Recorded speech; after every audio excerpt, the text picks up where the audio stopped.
I wonder how many of you look back and say, wow, that one thing totally changed the trajectory of my life. So 22 years ago, Americans came together under the most horrific circumstances that were imaginable to us on that early morning on September 11th, when Arab terrorists, Islamist terrorists, decided to fly planes into the World Trade Center, and that's passenger jets, and into the Pentagon.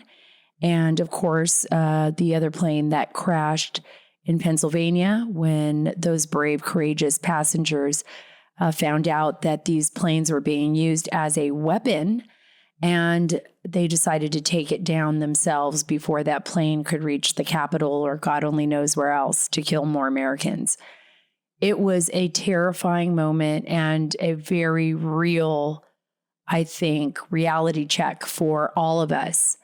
I remember where I was at. I know the people that are also in my age group or older that remember where they were at the moment that happened. And my mom called me and said something terrible had happened in New York. I woke up early in the morning and I was watching the television. My children had just woke up. Yes, they were babies. And I was watching as the second plane hit the second tower. And at that very moment, I don't know if this happened with you. It happened with me. My entire life changed. It changed the entire trajectory of my life. I decided to go back and finish. I was already in school, but eventually I just finished college as a journalist. I had grown up in Saudi Arabia, so I believed that it was important for me to take what I knew about the Middle East. And I believed at that moment, even before it was officially reported on television, that this was an act of terrorism. And I believed that maybe as a journalist, I could figure things out. Not for you, but for me. I think in the beginning, I was just so distressed, like so many Americans, after what I saw. And I really wanted to give back. I really wanted to do something that I felt would not only contribute to the future of this country, but to my children, and to be able to explain things in a way that I felt I was blessed to do, because I had grown up in the Middle East. I knew somewhat what this extremism was, and not all Muslims, of course, are extremists. But this was certainly a significant enough event that it changed the trajectory of my life. And eventually, after leaving California, I graduated. I became a journalist covering the border. You guys know my story that have followed me along the way. Some of you, I've read your comments. You've known me since I was at the Daily Bulletin. And then I remember, coming to Washington, D.C., saying, hey, I'll come work for the Washington Times as long as I can be a Pentagon correspondent covering the war in Afghanistan and Iraq. And they agreed to it, believe it or not. And I eventually ended up in Washington, D.C. And then I was the Pentagon correspondent for the Washington Times. And I traveled into the war zone over a period of, almost 7-8 years. And then off and on, even after that. And I covered those stories from the ground, reporting on our troops, and also traveling with, hello, Shardil, I know you're here, and Salim and Shireen and all of my good friends from Afghanistan that I trusted my life with. And I worked so hard to bring back those stories that I believed would educate the public enough so that they could make the right decisions to put their lawmakers in check, or to vote, in the direction that they best saw fit, based on what I was seeing in Afghanistan on the ground and reporting from the ground. And no matter what, I would report exactly what I was seeing. There were many times where people would say, oh, but we're building schools and we're doing this and we're doing that. And I would say, yeah, but those schools get blown up the very next day by the Taliban, or the hospitals that are being built. $24 million was allocated towards that hospital, but only really $4 million made it towards the hospital. And I think we can all agree now, especially with the Special Inspector General for Afghanistan Reconstruction, all those reports that came out of the hundreds of billions of dollars that have been misspent, that were misspent in Afghanistan. And of course, the lives lost and the injuries. And I've talked about my husband, and what a hero he is. And his life changed forever, the trajectory of his life when September 11th happened. I mean, he was in Afghanistan by 2001. In fact, he was with, at one point in time, on a detail with Hamid Karzai, the former president, and spent a lot of time in Afghanistan. But during that time, I met some of the most incredible people and even some of the most incredible characters. And one of those people, who I hope to speak with again, he is now in Turkey and he is older, but I did an intensive interview with him and I spent time with him, was a warlord. Yes, a warlord who had a lot to say back then about how our government was handling the war. He had a lot to say about why he believed we would fail in Afghanistan. He was somebody who spent, I think, the vast majority of his life fighting for his life and killing those who targeted him. And he did so without any hesitation. He was a true warlord in the sense. And he was an example of both the mystery and the danger of Afghanistan wrapped up into one person. His face and his eyes exuded that kind of power. And I remember putting so much on the line, my life. I mean, I was interviewing people. Yes, they were dangerous. And I did not go with bodyguards. I did not have bodyguards with me. I did not have that luxury. And in fact, I didn't even have insurance. I'm going to be honest with you. I was a young reporter. I was out in the war zone. I didn't really know that these were things I should have because I didn't come from the Columbia School of Journalism or the New York Times. I went to a great school. I went to Cal Poly Pomona, but I didn't grow up with any knowledge of these things. After my dad died when I was 13, it was kind of me and my mom and my brother, and it was all fend for yourselves. But I would have done it anyways. Because I believed in what I was doing. I still do. And I believe in telling the truth. And that is why I'm going to tell you the story about this amazing warlord and reflecting back on that, reflecting back on what he told me, reflecting back on his warnings and how he was so right, and what it was like interviewing somebody who I knew had no problem taking someone's life if he had to.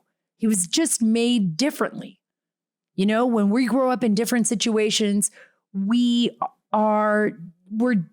different people. When you have to grow up in a place where you're fighting for your life 24/7, it's kill or be killed.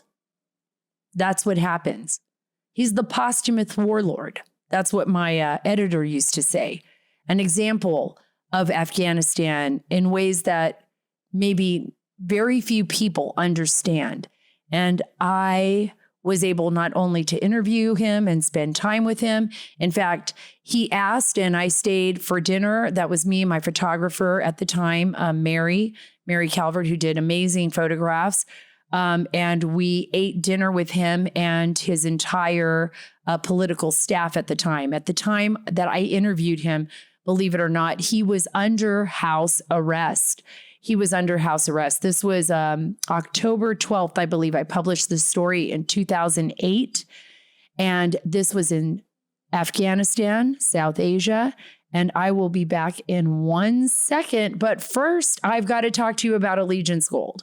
And Allegiance Gold allows you to protect what you've worked so hard for. And I know you want to do that, right? So you want to diversify. You want to diversify everything, your funds, what you have, and you can do that with Allegiance Gold. And right now they'll give you $5,000 of free silver on a qualifying purchase when you tell them that I sent you. Just say, hey, Sara sent me.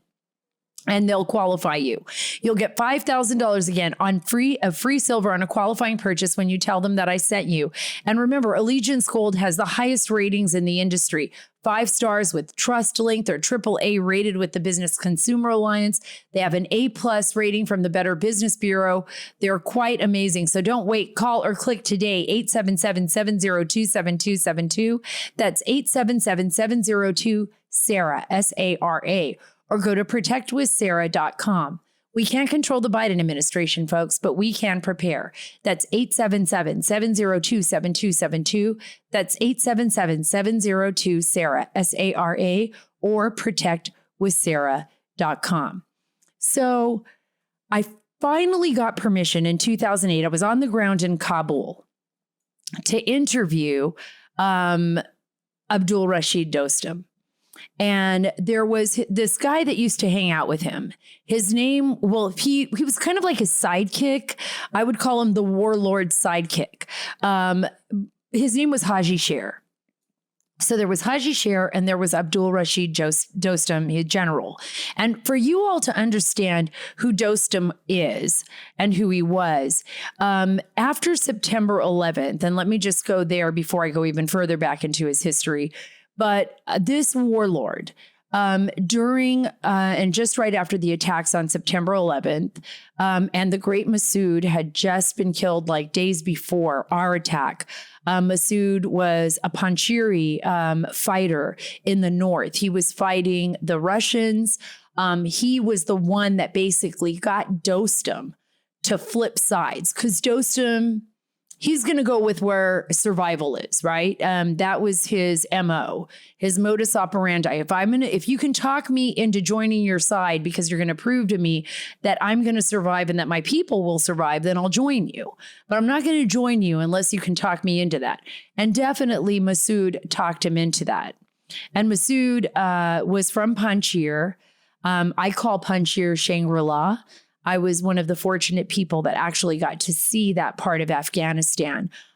Me and my friend Shardil Kadari, we drove from Kabul several times under very dangerous situations, all the way to Panjshir, which was guarded, the front gates, just a little explanation, by the Panjshiri.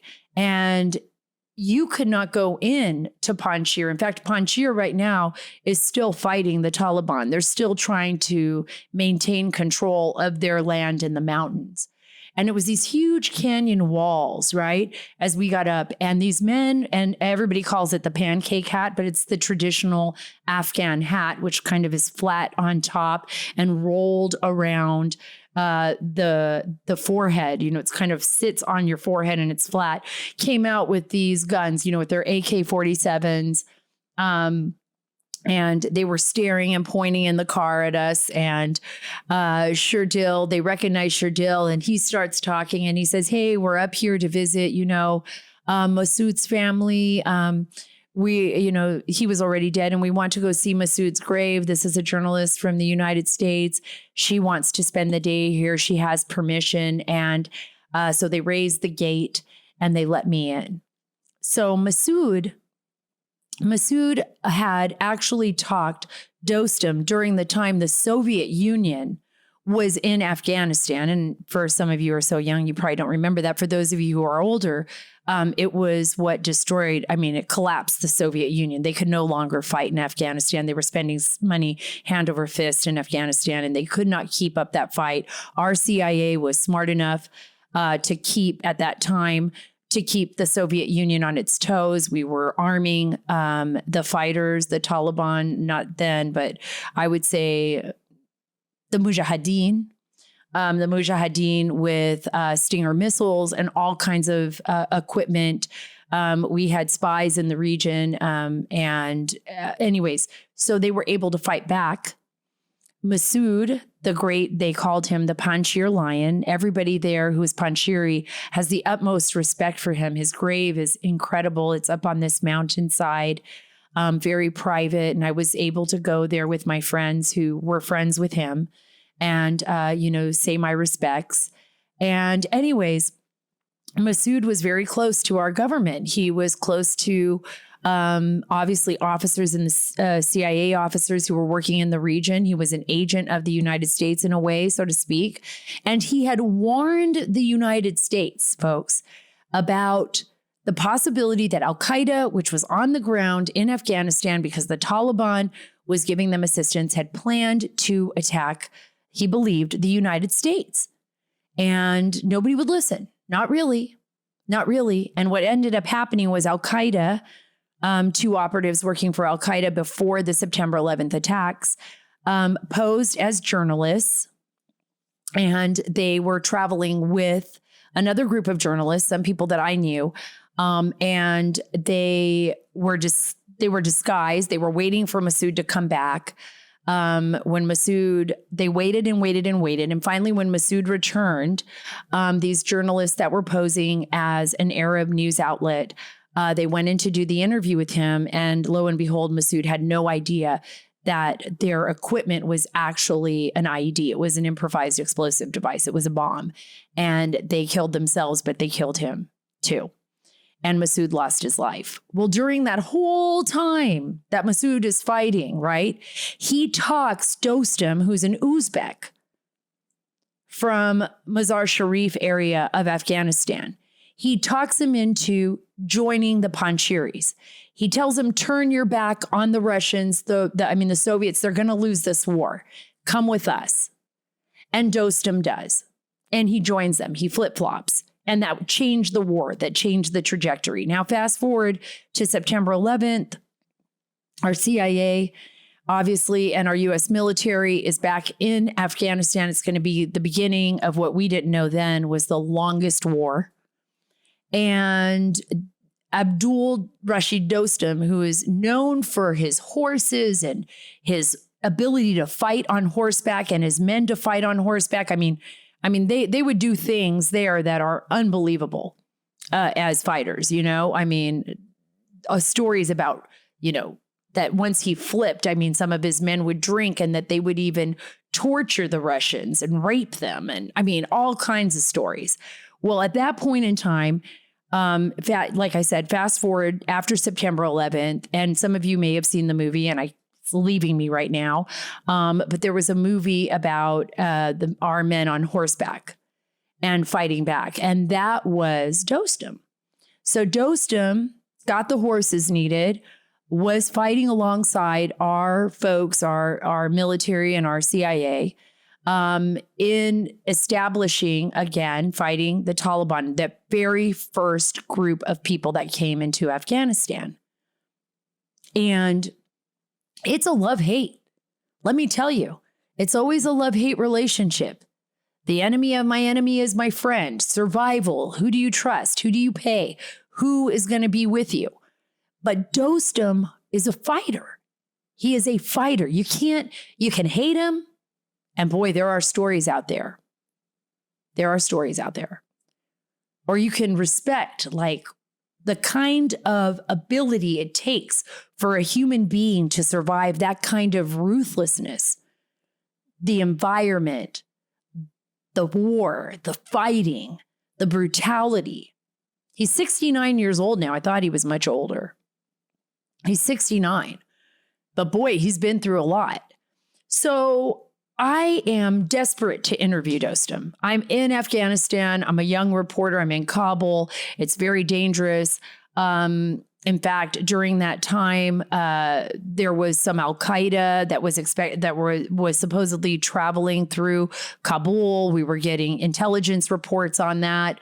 I had been warned, to be very careful when I was outside of the base. I was outside of the base most of the time. In 2008, I was staying in a guest house a private guest house. And I was, of course, living in Kabul and then traveling up and down through different regions and sometimes embedding myself with our military.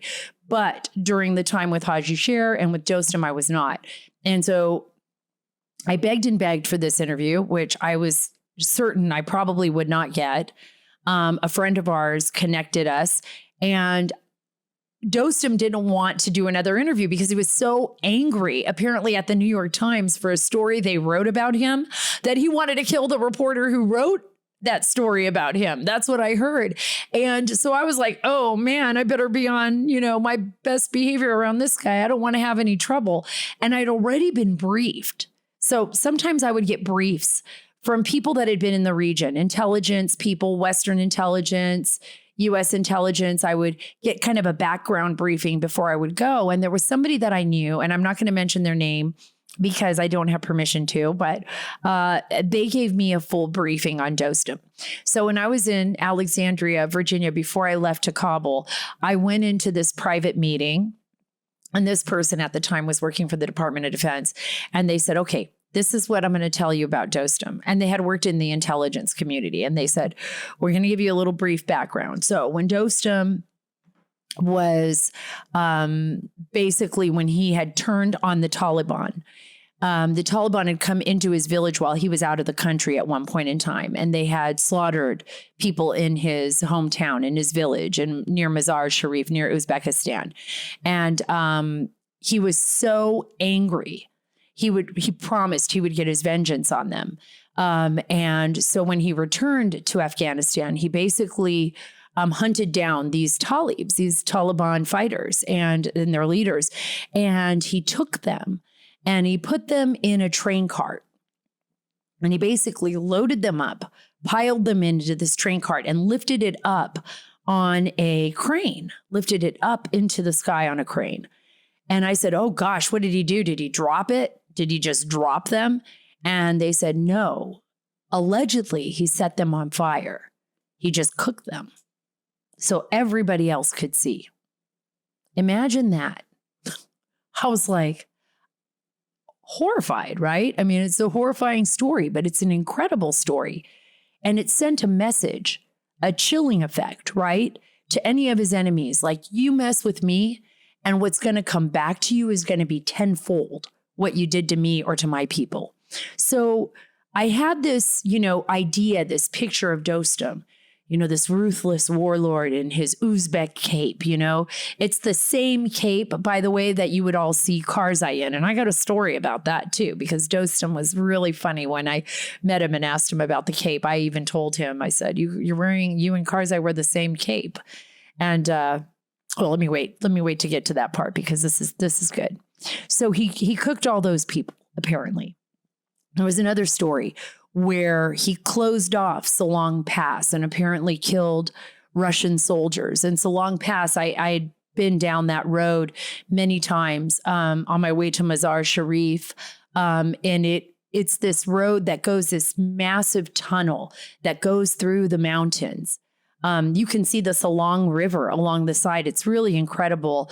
When I was traveling down this road, the river was rushing. And I remember we pulled over, and there was some Tajiks from the Tajik tribe. They were selling honey on the side of the road. And I remember I sat down where they were selling the honey, and there was this man that reminded me of Moses. He reminded me, it looked like I had gone 2,000 years into the past.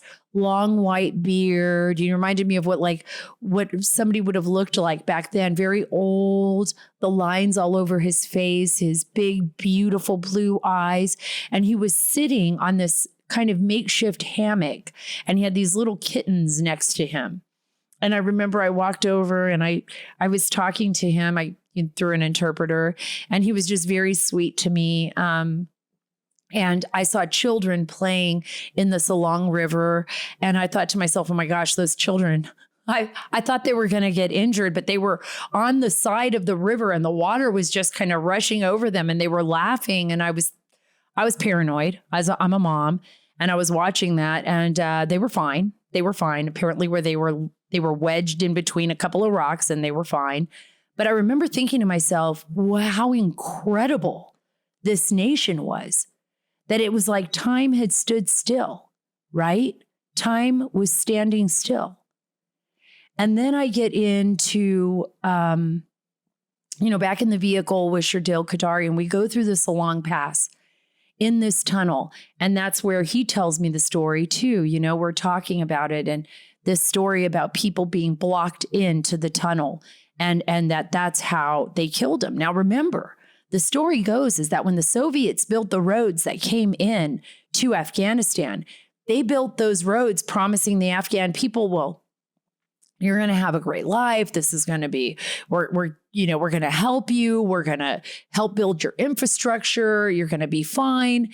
And of course, it never worked out that way. Those roads were built so that they could come in and invade because they wanted Afghanistan's resources. That was it. I mean, it's an important place in the world. It borders Iran, it borders China, you got Pakistan, you have India, and it is filled with natural resources, gas being one of them. And a lot of history there too. And I just remember being with Shardil. Oh gosh, there's a great story here, but we came out of that tunnel and there were some men with weapons that were coming down the side of the mountain. And Shardil and I were actually taking pictures like tourists. I was just like, I'm thinking back on this. This is crazy. I'm standing with Shardil and we have Yarmama with us, who is this very old man. And we're standing there taking pictures, and Shardil, kind of talks his way out of whatever those guys were planning on doing with those weapons. They were probably just a checkpoint or something, and we made it through. I just kept my mouth shut. I just would not speak because, of course, I don't speak Pashtun. I don't also speak Dari. I know like just hello and goodbye and basic words, but I don't speak the language. So women there don't speak to men. So it was not uncommon for a woman to just keep her mouth shut. And that's what I did. Just bow my head, keep my mouth shut. Now I'm taking you back to Dostum. So this is the region. These are the stories that make Dostum such a icon, kind of a mystery, a person that is bigger than life and doesn't even seem real, right? Doesn't even seem real. And especially in the modern age. So this is a nation where everything is so ancient that you feel like you are transported back in time. And that's what it was like for me. And when Dostum finally agreed to do the interview with me, he, it was a whole rigmarole because he was under house arrest and there was a lot of concern. His life had already been threatened. Somebody had put an IED in front of his home. I'll tell you that story later, but somebody had put an IED in front of his home and he basically wanted anybody who was coming into it was like a palace in Kabul, to be thoroughly vetted and checked. So when I finally got there, Shardil dropped me off. I was going to get my interview. Mary was with me. I remember getting the full inspection. I was brought in, I was questioned. And then I was taken to a separate room where these Hazara women had to pat me down and make sure that I had nothing on me that remotely would be a threat to him, or maybe that I wouldn't be recording him, or, wanted to check my bags, everything. So it's fully inspected. And then I was brought into this amazing, unbelievable living room space that was with green marble and marble columns. I mean, and this is in Kabul. This green marble that was imported from, I don't know where, I can't remember anymore. And he had these amazing tanks, fish tanks. He had the most incredible fish. And it was kind of a thing for him. And I remember that we had been told that we were going to have to wait a while because he was in a parliamentary meeting. And remember, he's under house arrest. Karzai doesn't like him at this time. So he and Karzai are fighting. And he is now doing all of his business from home. And he's in a separate room, apparently and it was a huge room, by the way, after I saw it, was these huge wooden doors that opened up. And there was this table with him and all of his parliament, basically his political party in there having this private meeting. But before that, I'm looking around at the marble. They brought us some mangoes that were frozen, incredible. They cut them in half and you eat them like ice cream. It was just the most incredible mango that I've ever eaten in my life, by the way.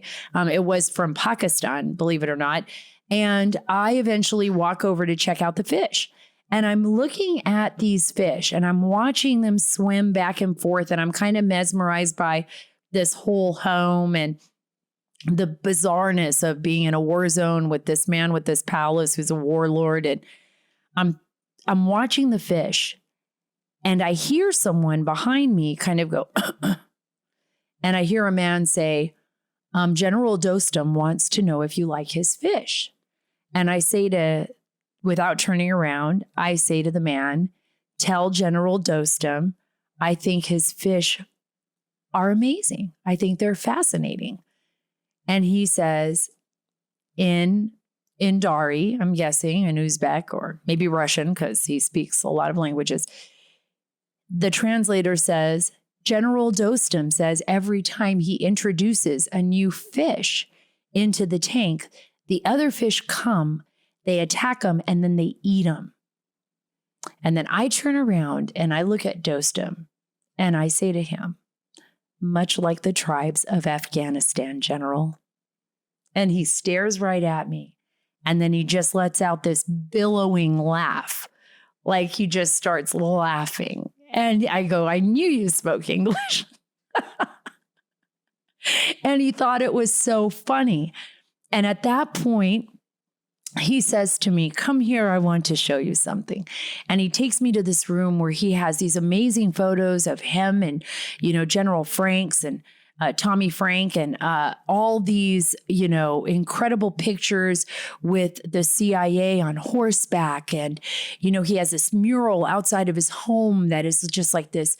It's the Uzbek games, Bakabashi, I think I'm pronouncing it correctly. It's where they use a dead goat, and they ride with their horses. It's an ancient game on horseback, and it's kind of like polo with a dead goat. It's crazy, but it's amazing. And he's talking to me about, the fact he even told me, listen to this story. And I was never able to verify this either way, but he said that he had met with Hillary Clinton once and that she had come to his home and that, that he basically, that she basically listened to nothing he had to say. Like she didn't. And then he talked to me about the White House, and he was referring to the White House, but he was referring to that current state. It was Obama, but he would say that, and even under Bush, that nobody from the intelligence agencies at the CIA they never listened, that they always thought they knew better than he did. And he went into the stories about war and how we were failing and how we weren't fighting to win. And then what were we fighting for?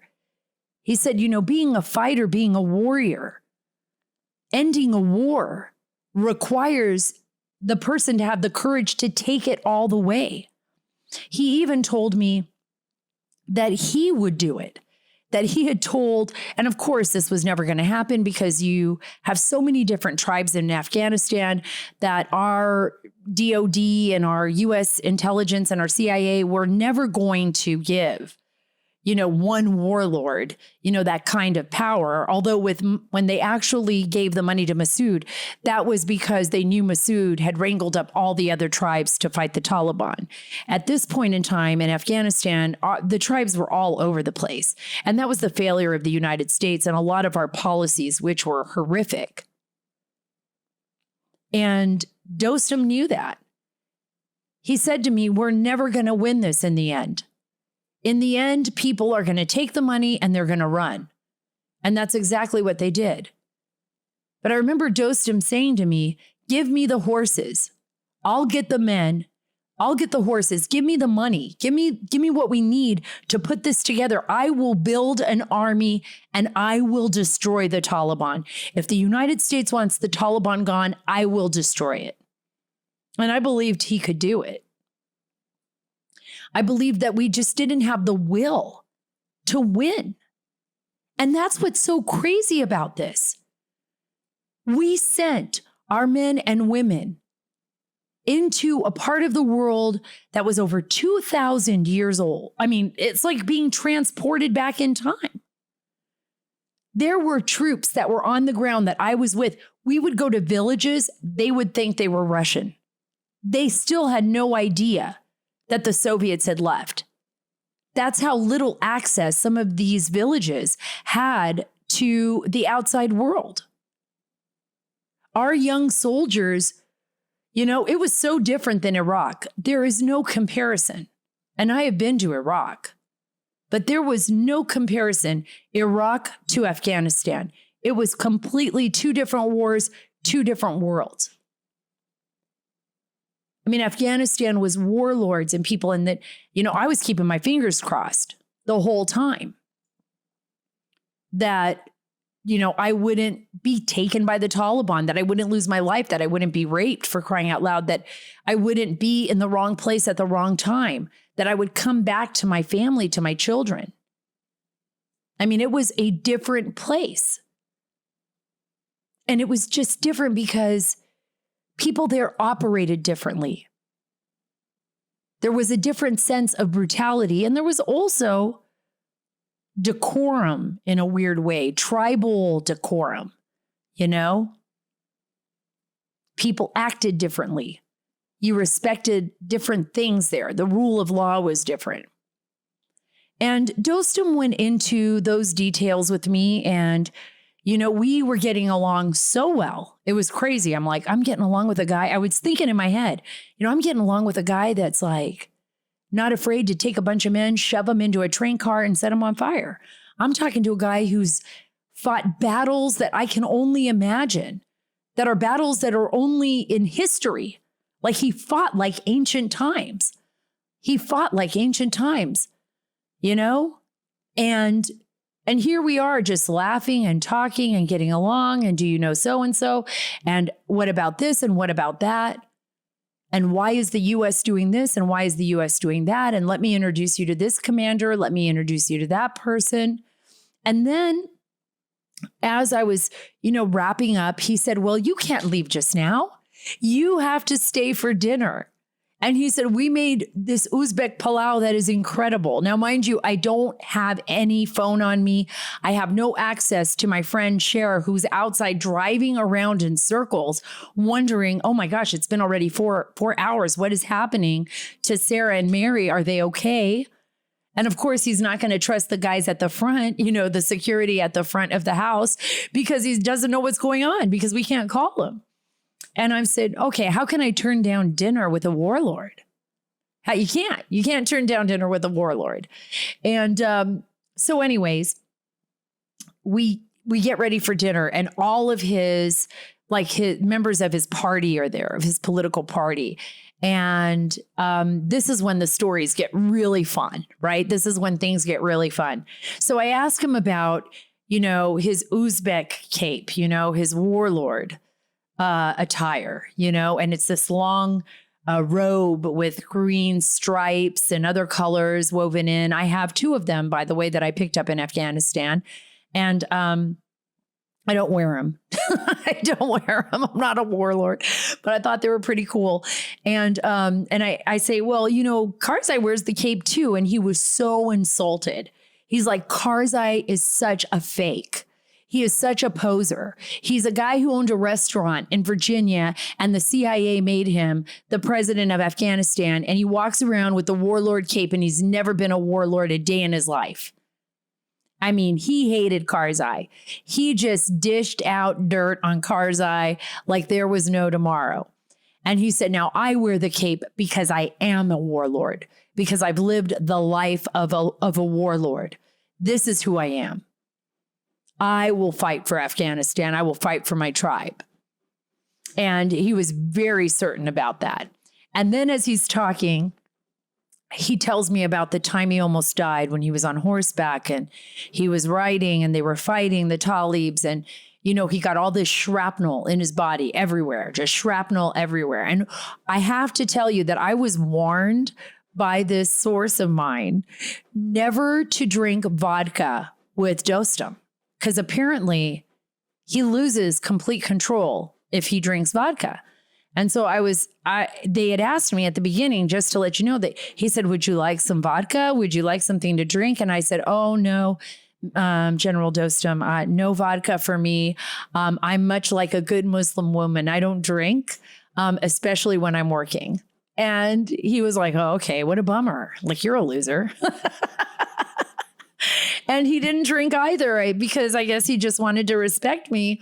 So that was good. That was good, because the next part of the story, before dinner ended was, and by the way, the best Uzbek palau I've ever eaten. So Uzbek palau is like a rice dish with lamb or chicken, you know, mixed in with vegetables and spices, and it's cooked over a hot fire. It was absolutely delicious. And the food and the hospitality were great. A little nerve-wracking, I got to tell you, during dinner, but it was great. And so General Dostum, I'm sitting right next to him. I remember he's at the head of the table, and if I'm sitting off to his left side, and he says, "Would you want to see my shrapnel?" And I thought, oh, that's weird.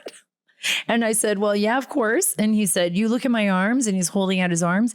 And he said, touch right here and you can feel it. And you could literally feel the shrapnel in his arms from the war. And, you know, and it has slowed him down because he had been beat up a lot, you know, on the battlefield.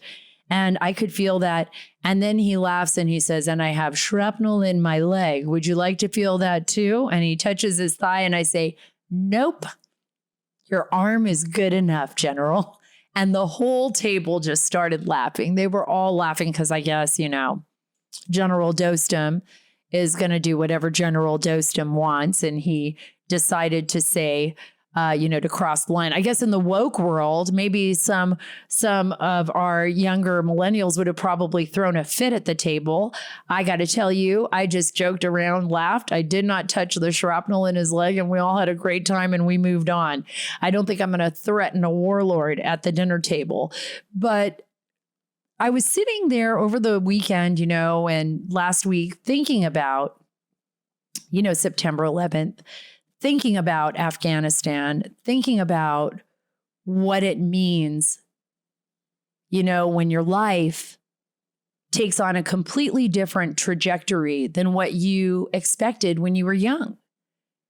And I wonder how many of you have had that happen. I wonder how many of you look back and say, wow, that one thing totally changed the trajectory of my life.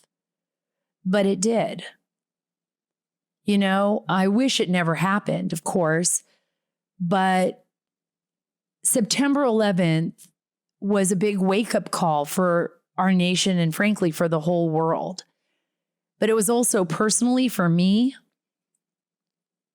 a moment that did change everything, but it also, as bad as it was, it also brought me so much different. My husband, my daughter with my husband, the lives of our children, my career as a journalist, the leaving California and then coming to Washington, D.C. It taught me about how precious our nation is and how extraordinary human life is, and the extraordinary capabilities that we as human beings have to overcome all obstacles and to face our greatest fears in spite of the possibility of death and in spite of death itself, right? That's what makes us so unique. That's what makes us so special. And as you and I reflect on that today, on this really solemn occasion, because I go back and I think about how, President Biden withdrew from the region and how hard that was on my husband and so many other people that fought there. As we reflect on that, we need to reflect on, the bigger picture, What lessons did we learn from that? I learned a lot of lessons, but what lessons did our nation learn from that? And that we can't ever turn our backs away from the very real reality that as great as we are and as strong as we are and the most amazing nation on planet Earth, and right now we're going through some pretty tough times, and we have somebody in office who I do not believe should be there.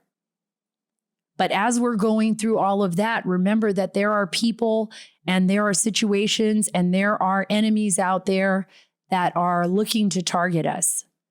And we are not out of the woods yet. There will be other Afghanistans. And there are other warlords out there. And there are terrorists out there and young ones that have their eyes set on targeting the West and the Western world. Let's not be asleep at the wheel. Let's catch them before it happens. And let's heed the warnings of people like General Dostum and, others who have stood firm and strong against this. Let's not ignore them. There were a lot of warning signs. That's why we had that September 11th commission. And if I get a chance, and I'm just saying this, you'll be the first to know, all of you out there listening to me right now. But if I get a chance, I'm heading to Turkey and I'm going to do another interview with General Dostum because I saw that he gave one to Rolling Stone. And that's just not going to stand. That's just not going to stand. Jason Motlagh, good story, but I'm out there and I'm going to meet with General Dostum. I'm sure of it. Get that final interview with him myself. And I just want to say thank you to him. And I want to say thank you to you for being a part of this show. And on this September 11th, I hope that, we take the good with the bad and we try to reflect on the things that are important in our life. Let's protect those things. And that's especially our families. Thank you so much for being a part of the Sara Carter Show. If you love today's show and you want even more of the Sara Carter Show, make sure you rate this podcast 5 stars and subscribe on your favorite podcast app. Follow me on Truth at Sara Carter Official, on X at Sara Carter DC, and on Instagram at SCarterDC. God bless you. God bless our nation. God bless the safety and security of our nation and our families. And God bless the great state of Texas.